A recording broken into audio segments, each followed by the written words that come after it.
Hello and welcome to National Focus for Friday, April 26, 2024. I am Adicia Burton. The headlines: NTRC hosts second annual Tech Expo. STEM Girls Club launched on International Girls in ICT Day, and the 9th meeting of the first session of 11th Parliament to convene on Monday. The details of the headline stories and more when we return.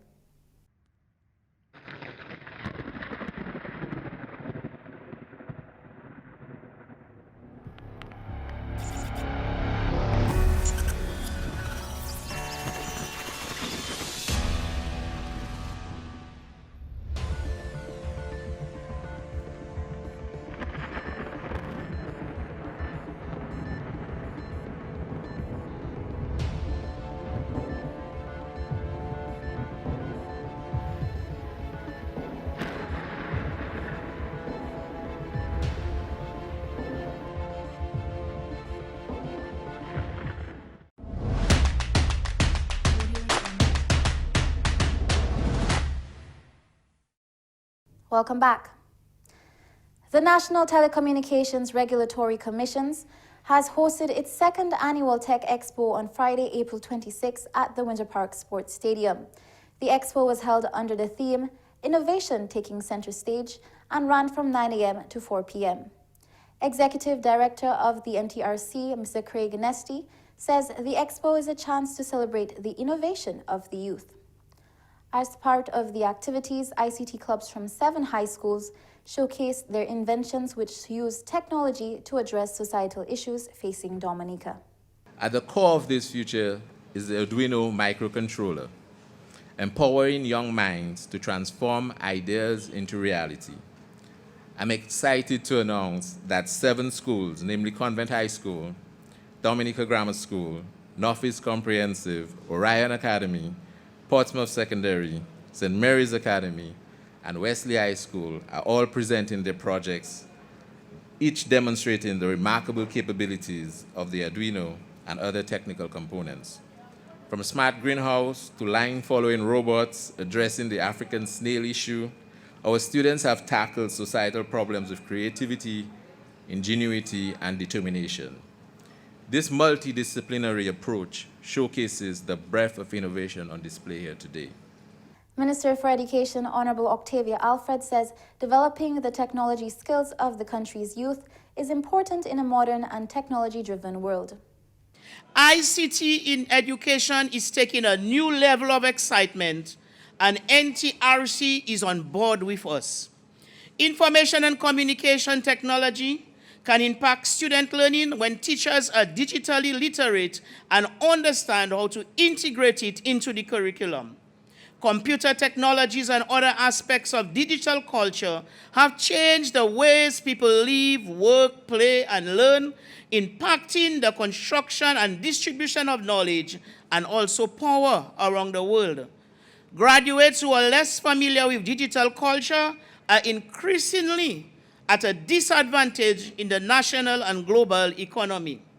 Meanwhile, Minister for Telecoms and Broadcasting, Honorable Shakira Lockhart-Hippolyte, says the Tech Expo is another initiative used to expose the youth to the importance of the digital economy to the development of Dominica.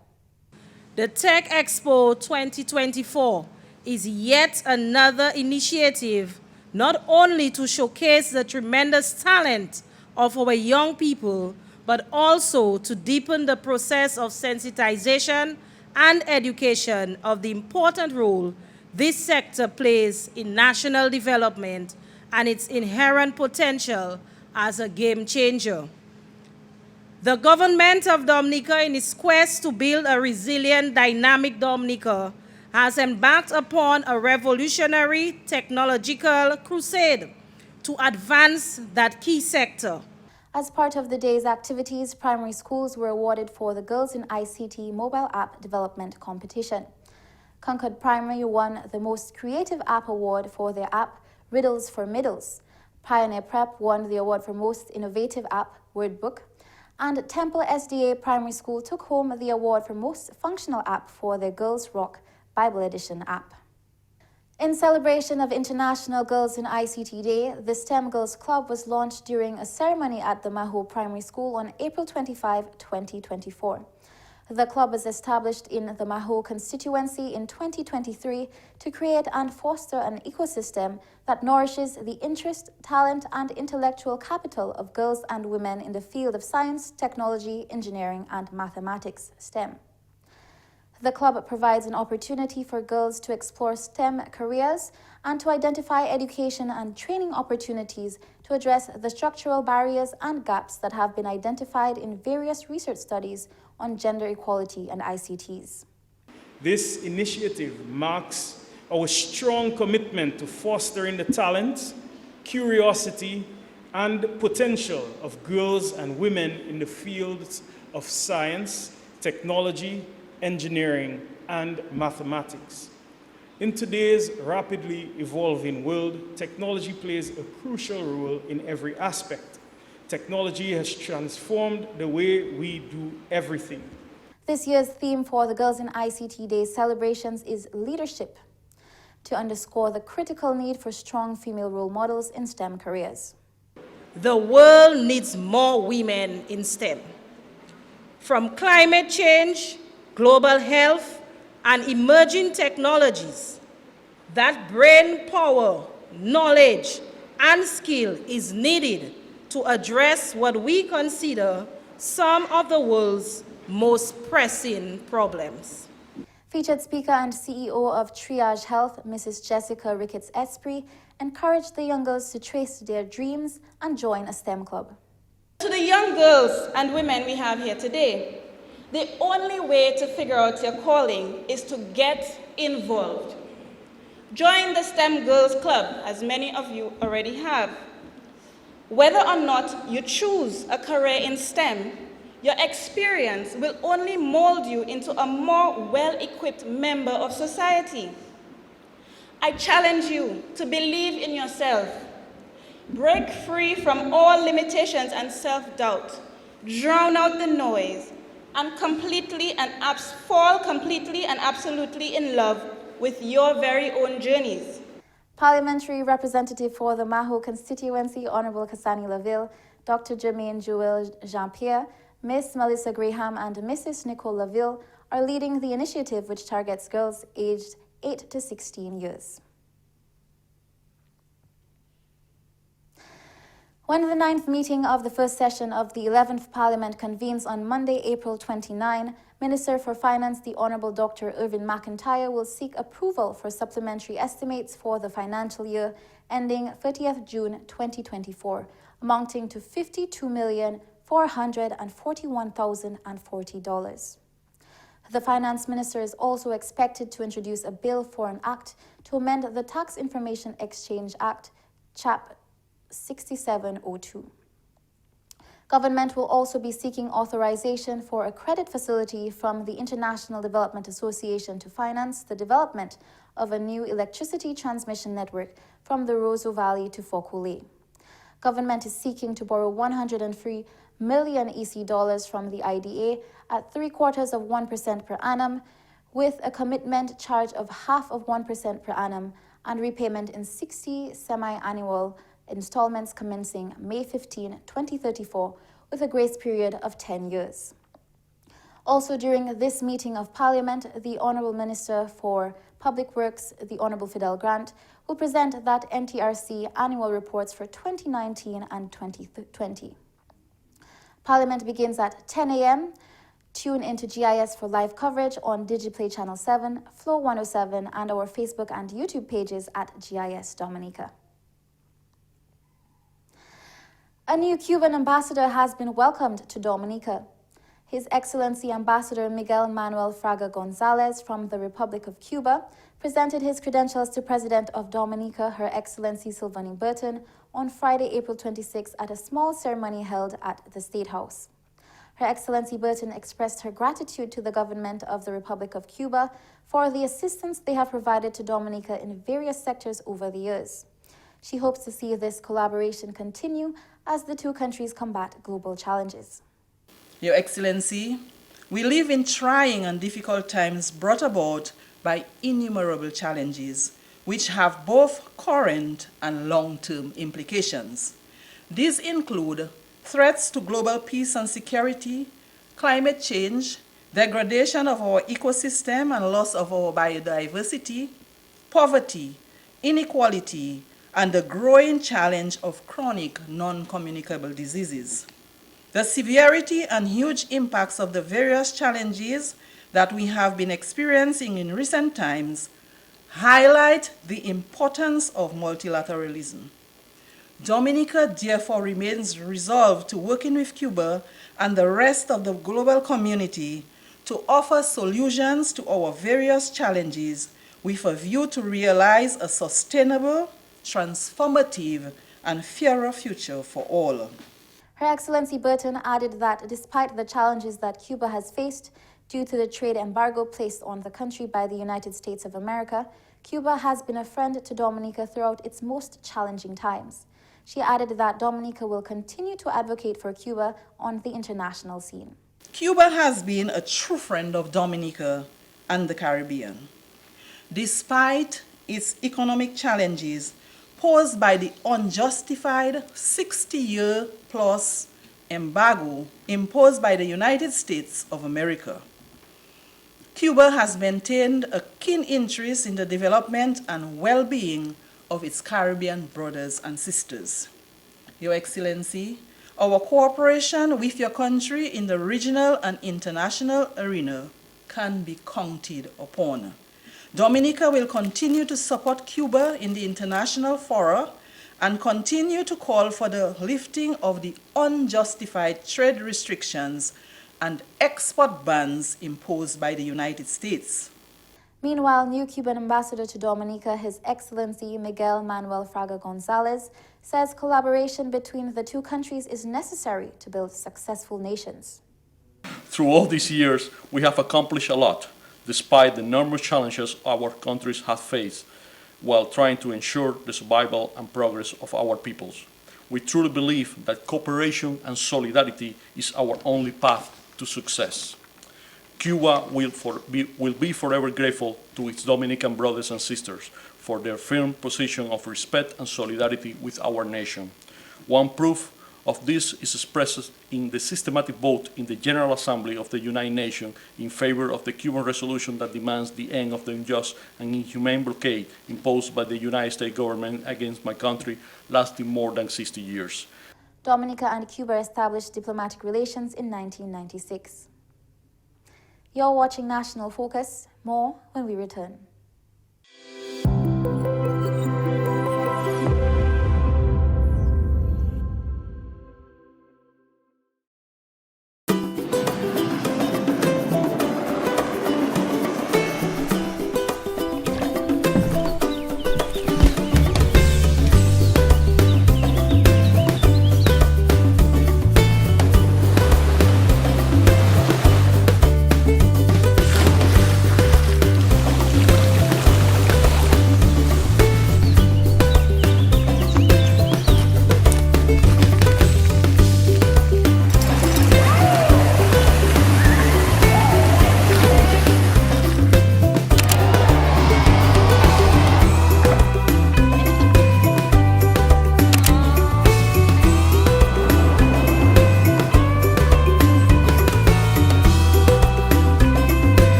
Welcome back. Parliamentary Representative for the Roseau South constituency, Honourable Shakira Lockhart Hippolyte, has rallied the young men of Newtown to undertake a community project near the Newtown Savannah. The project, termed the Slabbing Project, began on Monday, April 22, where concrete slabs were created to cover a huge gutter located to the south of the Newtown playing field. This week we embarked on a project around the Newtown Savannah, and we term it a slabbing project. That project has been on the cards for quite a while, and we finally got some funds to do the project. What we have done, we have engaged the young men within the area to do that project. The project, when completed, is expected to enhance the aesthetic of the area while also increasing safety for residents. It's a small project, but a project that is very impactful for the community. And the reason why I say this is because, one, it enhances the whole environment around this New Town Savannah. As you know, that is the mecca of football in Dominica. And when we have our off-season league, a lot of patrons come out to look at the football. And so therefore, some of them may be able to fit inside on the stands, but then you have a lot of people viewing around. And so they can come a bit closer to the fence to view the games.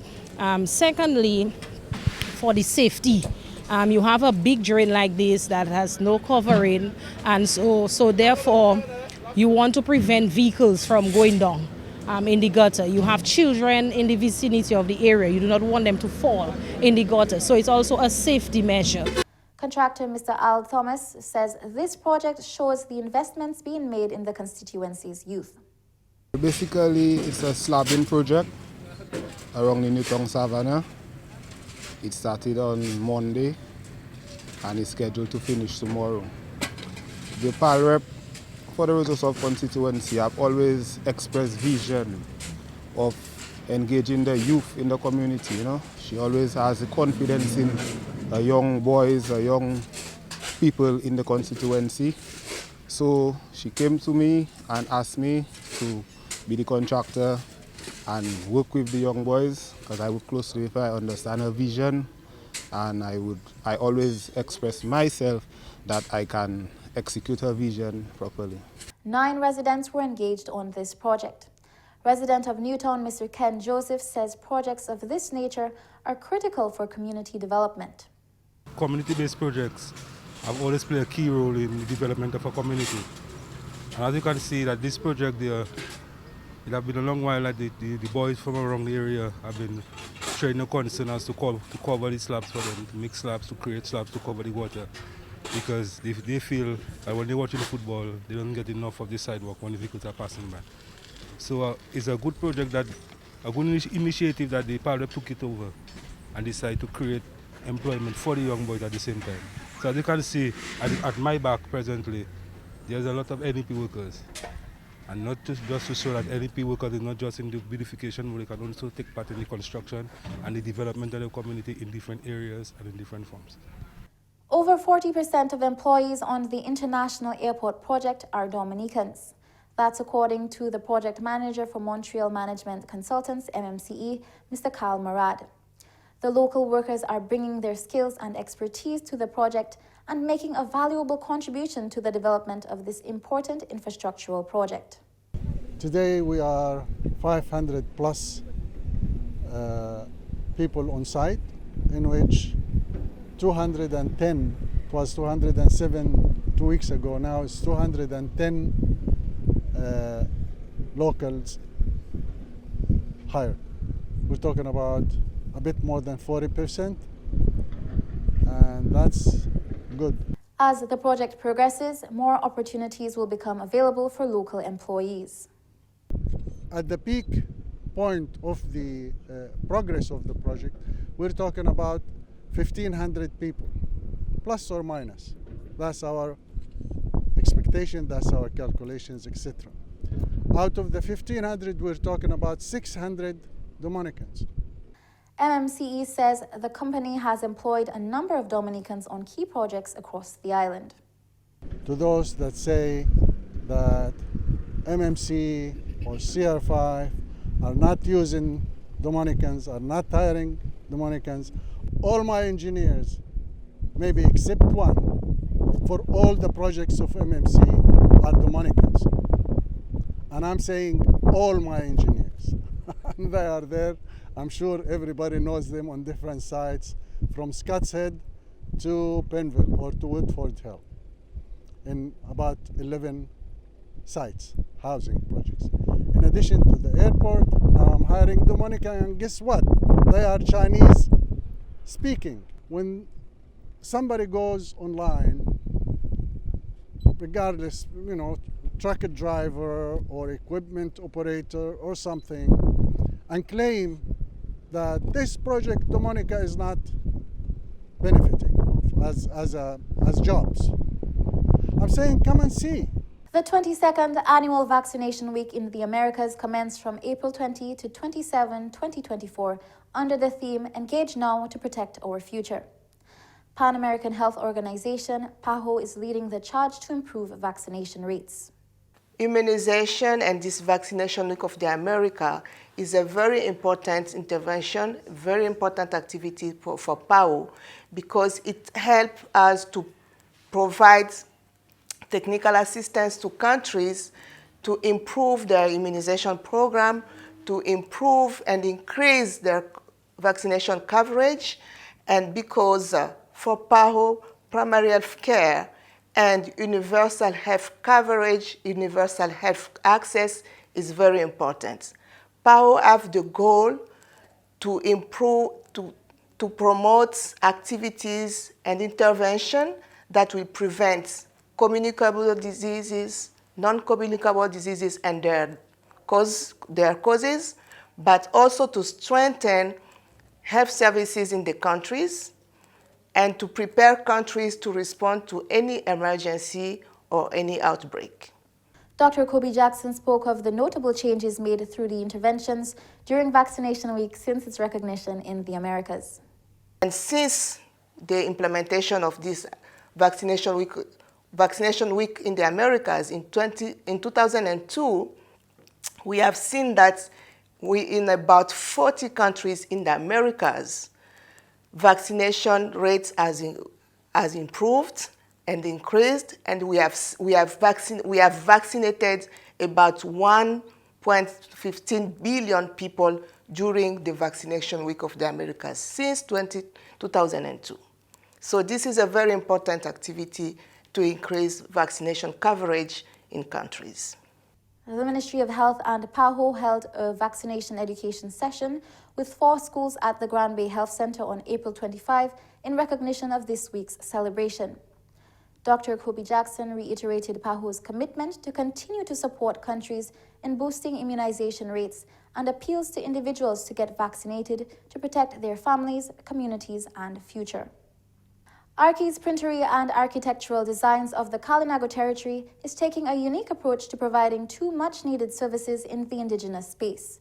Her business, based in Crayfish River, merges architecture and printing services, meeting the demand of the local community while advancing the modernization of the area. The Kalinago territory is very isolated, so we're trying to create a more diverse or non-central kind of vibe or feeling. So people up in rural areas of Kalinago territory can have access to printing services as well as passport size photos, all those little things that are essential. They have access to me, which I am a certified draftswoman, and I've had many approved plans under my belt already so far. I do computer assisted drafting mostly with AutoCAD and Chief Architect. Her social enterprise allows her to empower people within the community with opportunities and gradually eliminate misperceptions about the Kalinago people. So we're trying to just eradicate the stigma that Kalinago people are illiterate or they smell bad. All those things are things that have been affecting especially young women with their self-confidence and how they portray themselves in public. But that's one of the reasons I embarked on the social enterprise aspect of my small business, is to help motivate, not just motivate, but elevate an individual. She says perseverance has been central in her life as an entrepreneur, and she is thankful for the assistance from DYBT. Thus far, it's been challenging, but for you to be an entrepreneur and a very resilient one, you have to keep on being persistent at what you do. Persistence always matters a lot, especially when you're a young parent and you're trying to do something on your own. I've had assistance through the grant funding process with UIBT, which I'm appreciative for. They assisted me with purchasing the plotter in hall and this PC. So yes. I go ahead and not all, but monies I earn over the years, I reinvest it right back into the business, just so I can see it thrive. Ms. Valman's business officially came online in 2023, and she encourages individuals to take advantage of the initiatives held by DYBT. Coming up next, the Creole News highlights with Jeno Jacob.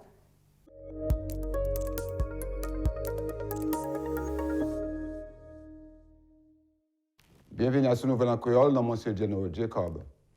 Parlement a joué lundi pour taper autorité pour financer le développement et faciliter la transformation d'électricité hors de Wouzou Valley pour Foncolé. Première session au Parlement qui a commencé à 10h en House of Assembly, Victoria Street en Wouzou. Ministère pour Finances, Honorable Dr. Irvin McIntyre, qui a demandé pour autorité pour prêter 38,5 millions de dollars US pour projet salaire. GIS qui porte session en live. Nurse Forrestin Louis, qui est en charge du programme vaccination, en ministre santé dit COVID-19 changé manière dominicaine qui a gardé vaccination. Ministre santé Pan American Health Organization, PAHO, et puis gouvernement Canada qui a observé deuxième session vaccination en Dominique. Semaine-là, couru de 22 pour 27 avril 2024. Hier, ministre santé tient une session pour indiquer légion l'école primaire contre l'importance de vaccination. Ça prend place en Health Center en Gouambé. L'école primaire Bagatelle, Bellevue-Chopin, Tête-Monde et puis Gouambé attendez. Nurse Florestin Louis dit, ministre santé pas satisfait et puis valait moun qui a venu pour un vaccin. Nous pas satisfaits. Avec Covid, nous sommes satisfaits. Puis moun yo teke mené zafayo et puis yo tout teke receive vaccine là. Mais actuellement, Dominicain yo pay vaccine. Yo ka di c'est Covid nous ne ba zafayo. Mais ça pas vrai pièce. Ça nous ka ba ces zafa là, ces vaccines qui nous te kabayo avant COVID, before COVID, right? So nous can encourage moun Dominique, especially parents, qui ni zafa, qui baby, pour venir à l'hôpital, venir à health center yo. À toute community in Dominica pour taper vaccines. Especially si men sala, nous can focus on vaccines. Et puis nous encourage parents venir mener zafao pour taper vaccines. Par pour constituency Roseau Sud, Honorable Shakira Locati-Polite, employé jeune homme pour travailler à un projet en savane Newtown. Le projet A, c'est pour mettre slab à ce drain pour Plainfield Newtown. Le projet a commencé lundi, 9 résidents Newtown qui travaillent en projet A. Le projet a fini Plainfield là qui garde belle tout bonnement. Moun qui ça marché à ce slab là et puis il pas tomber en drain là comme avant. Le gouvernement Dominique a continué à développer Plainfield et puis sport en Dominique. Jeunes femmes en Science, Technology, Engineering et puis Mathematics, STEM, formées à sous Jour international Information, Communications and Technology. Groupe Jeunes femmes la STEM, lancé en Maho, avril 25, l'année Salah. Groupe là formé pour jeunes femmes, montrer talent et puis pour suivre ces programmes Salah. Groupe là, pour continuation, pour éduquer femmes et puis trainer en Wamaho. Fois là, c'est leadership. Ministère qui est en charge de digital economy, Honorable Shakira Locati-Polite dit, gouvernement qui a continué à développer jeunes gens. Ça, c'est tout à ce nouvel en créole. Nom, c'est Jeno Jacob. Ni un bon week-end. Au revoir. And that's all for this edition of National Focus. Be sure to follow GIS Dominica on Facebook, YouTube, and on Twitter. You can also drop us an email at gis@dominica.gov.dm. From all of us here on the GIS News production team, I am Adicia Burton. Thank you for watching.